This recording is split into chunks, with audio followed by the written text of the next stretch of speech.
اقرأ باسم ربك الذي خلق۔ ہم تعلیم کو حاصل کرنے کے بعد ہماری زندگی میں کیا رخ ہونا چاہیے، ہمارے بچوں کو ہم کو کیا بنانا چاہیے،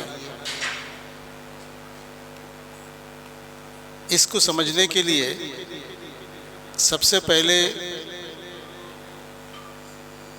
والدین کو، ٹیچرز کو ٹریننگ ہونی چاہیے، معلومات ہونی چاہیے بچے کی سائیکالوجی کے تعلق سے، نفسیات جسے کہتے ہیں سائیکالوجی، اس کو جاننا چاہیے۔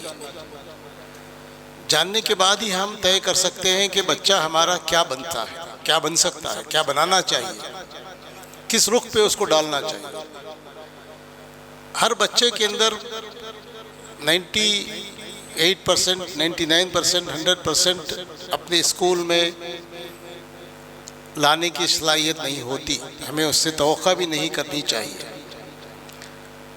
ہم کو یہ سمجھنا چاہیے کہ پورے بچے جو کلاس میں پڑھتے ہیں، اسکول کی کسی کلاس میں، سب کے سب وہ 100% مارکس لا کے پاس ہوں گے، 90% لا کے پاس ہوں گے، 85% لا کے پاس ہوں گے۔ یہ تمام چیزیں بچوں کی انفرادی، ان کی انڈیویجول صلاحیتوں کے اوپر ڈیپینڈ کرتا ہے۔ ایک بچے کے اندر الگ الگ صلاحیتیں ہوتی ہیں، اللہ نے ان کو الگ الگ خصوصیات سے، صلاحیتوں سے نواز کے پیدا کرتا ہے۔ ہر بچے کے لیے الگ الگ صلاحیتیں ہوتی ہیں۔ کوئی پڑھنے میں اچھا ہوتا ہے، کوئی بولنے میں اچھا ہوتا ہے، کوئی لکھنے میں اچھا ہوتا ہے، کوئی کھیلنے میں اچھا ہوتا ہے، کسی کی آواز بہت اچھی ہوتی ہے۔ الگ الگ صلاحیتیں ہیں جو اللہ ہر شخص کو، تو ہر شخص بڑا ہونے سے پہلے ہی بچپن میں وہ صلاحیتیں اس کے اندر آ جاتی ہیں۔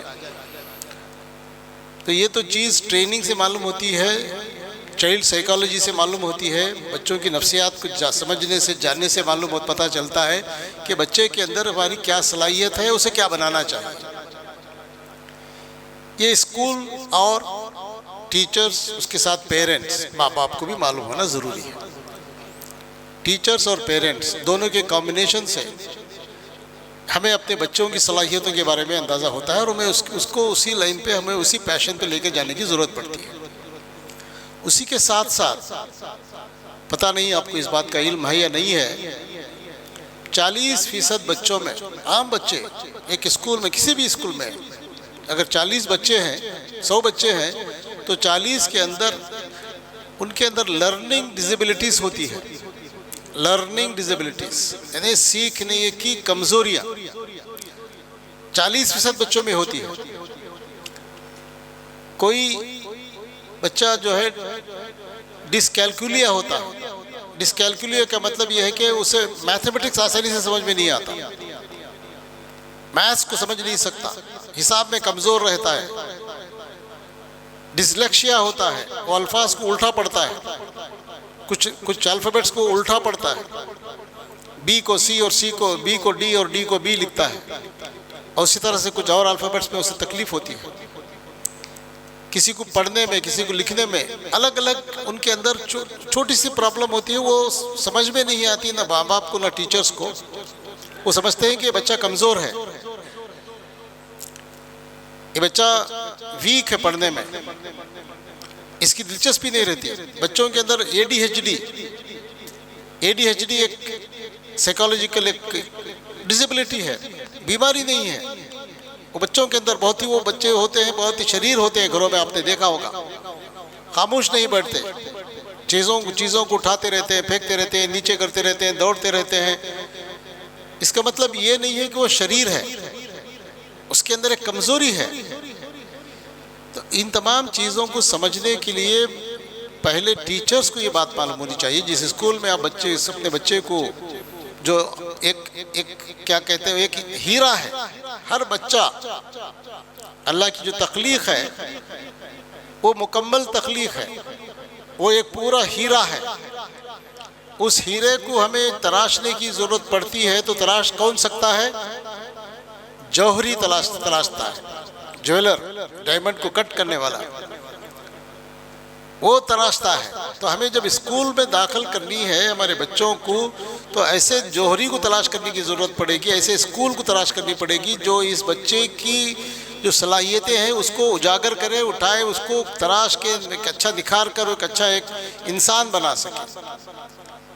تو سب سے پہلے ہمیں اپنے بچوں کی لرننگ ڈسیبلٹیز کو واقف ہونا اور اس کے بعد اس کو کریکشن کرانا بھی آسان ہے. اس کے لیے کچھ چیزیں ہیں، کچھ مشقیں ہیں، کچھ ڈائٹ کے ہیں، اور زیادہ سیریس ہے تو وہ کچھ ڈاکٹرز کے ساتھ دوائی وغیرہ سائیکالوجسٹ کو دکھائے تو وہ حل ہو جاتے ہیں. یہ تمام کام اسکول کا ہے.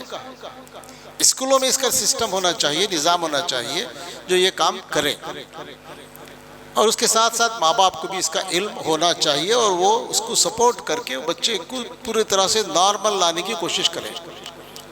اس کے بعد ہم اس کے پیشن کو بچے کو پرائمری اسکول میں ہی یہ ٹیچرز کو یہ اندازہ ہونا چاہیے کہ یہ بچہ آگے چل کے کیا بننے والا ہے. ہم کچھ اسکول چلاتے ہیں جسے دارالارقم پبلک اسکول DAPS کے نام سے جانا جاتا ہے پورے ہندوستان میں. اس میں ہم لوگ اس سسٹمز کو انٹروڈیوس کیا ہے بہت پہلے، 10-20 سال پہلے. بچے کو ہم لوگ پرائمری نرسری اسکول میں ہی بتا دیتے ہیں کہ اس کے اندر کیا لرننگ ڈسیبلٹیز ہیں. ماں باپ کو ایک فارم دیا جاتا ہے فل اپ کرنے کے لیے، اسکول کی ٹیچر سے فارم فل اپ کرتی رہتی ہے، تو وہ ہر مہینہ اس کو وہ نوٹ کر کے لا کے دیتے ہیں. تو اس کو کلیکٹ کرنے کے بعد ایک انالیسس ہوتی ہے سال بھر کے بعد. 2 سال کے اندر پتہ چل جاتا ہے کہ وہ اس بچے کے اندر کچھ پرابلم ہے یا نہیں ہے تو کیا ہے، اور اس کو تھراپیز کے ذریعے اس کو ٹھیک کیا جاتا ہے. اس کے سسٹمز ہیں. اس کی حکومت کا نظارہ سمجھے نہ اسے آپ کوئی عام ادارہ، سمجھے نہ اسے آپ کوئی عام ادارہ.